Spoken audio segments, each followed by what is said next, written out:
Hello दोस्तों, आज हम कुछ इंटरेस्टिंग फैक्ट्स के बारे में बताएंगे जो 2019 से लेकर 2022 का है।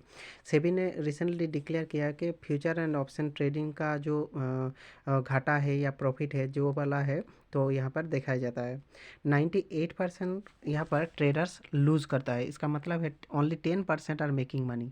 ठीक है, तो ये वाला जो फिगर है 90% लोग ट्रेडिंग में लॉस कर रहे हो फ्यूचर एंड ऑप्शन में।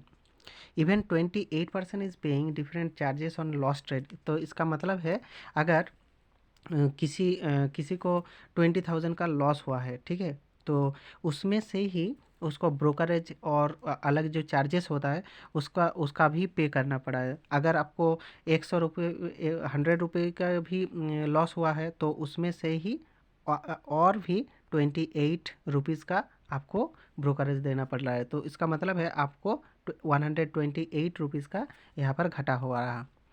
Even profitable traders paying 15 to 50% trading charges on profit. तो इसका मतलब है अगर किसी को 1,000 रुपीज़ का प्रॉफिट हुआ है तो उसमें से ही उसको चार्जेस लगता है 50 से 60 रुपीज़ का। यहाँ पर एक ट्रेड में चार्ज लगता है। तो अगर जो जितना ओवर ट्रेड करेगा उसका ज़्यादा ब्रोकरेज और जो चार्जेस है वो बढ़ जाता है। इन 3 years future and option traders increase 5 times. तो इसका मतलब है देखिए 2019 में 7.1 लाख ट्रेडर्स था। उसके बाद देखिए फाइनेंशियल ईयर 2022 में यहाँ पर 45 लाख का हुआ है। बहुत ज़्यादा यहाँ पर इंक्रीज हुआ है। एक्टिव ट्रेडर का परिमाण है 80%। लोग अर्थात 100% अगर लोग डीमेट अकाउंट में खोला है तो उसमें से ही 80% लोग ट्रेडिंग करता है। तो उसमें उस 80% से मेल जो ट्रेडर है वो 80% है और फीमेल ट्रेडर है 20%। तो ये वाला जो फिगर है 20% फीमेल एंड 80% मेल वो एक्टिव ट्रेडर है।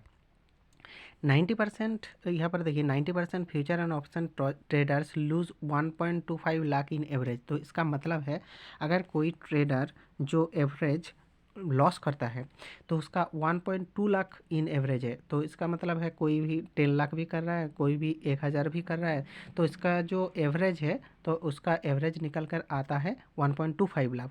जो लोग शुरुआत में जो नए ट्रेडर व बिगिनर्स होता है वो करीब करीब 1.25 लाख का तो लॉस करता ही है। उसके बाद देखिए टॉप 1% ट्रेडर मेकिंग 51% प्रॉफिट। तो इसका मतलब है हम लोग जाना है कि 10% लोग ही प्रॉफिट बनाता है। तो उसमें से 10% से 51% जो प्रॉफिट है सिर्फ 1% लोग कमाता है। तो इसका मतलब है देखिए 49% जो प्रॉफिट है, तो 49% प्रॉफिट किसको जाता है 5%, 75% प्रॉफिट बना लेता है और बचा खुचा जो प्रॉफिट है वो बाकी लोग कमाते हैं।